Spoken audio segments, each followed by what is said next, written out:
বিভিন্ন ধরনের খাবার, বিভিন্ন ধরনের ভাষা, বিভিন্ন ধরনের সংস্কৃতি, সেটার একটা জায়গা। তো এইখানে আর সব থেকে সব থেকে যেটা ভালো লাগে সেটা হচ্ছে বিভিন্ন ভাষাভাষী মানুষ, বিভিন্ন জায়গার মানুষ। মানে পশ্চিমবঙ্গ বলা যেতে পারে ছোটোখাটো একটা ভারতবর্ষের মতো। সেই জায়গায় এসে জিআইএস গ্রুপের মতো রেসপেক্টেবল একটা অর্গানাইজেশন, ইনস্টিটিউশন, যারা বছরের পর বছর অক্লান্ত পরিশ্রম করে চলেছেন এডুকেশন, শিক্ষার মতো গুরুত্বপূর্ণ ক্ষেত্রে, এবং নানা রাজ্য থেকে, নানা শহর থেকে ছেলেমেয়েরা এখানে ঘুরতে আসেন। So I am really honoured. আমার খুবই নিজেকে সম্মানিত লাগছে এরকম একটা ইনিশিয়েটিভের সাথে আমি এসে আজকে এখানে আমন্ত্রিত হয়েছি। আর এসেই যেহেতু primarily the occasion is food festival, এসেই আমি যেহেতু একটু খাবার খেয়ে নিয়েছি, তাই মনটা খুব ভালো আছে।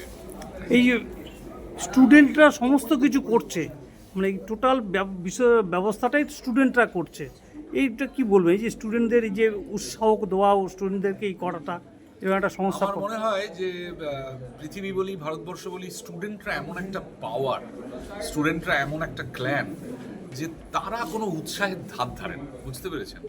মানে এরকম হয়েছে, মানে দেশের চেহারা বদলে দিয়েছে স্টুডেন্টরা।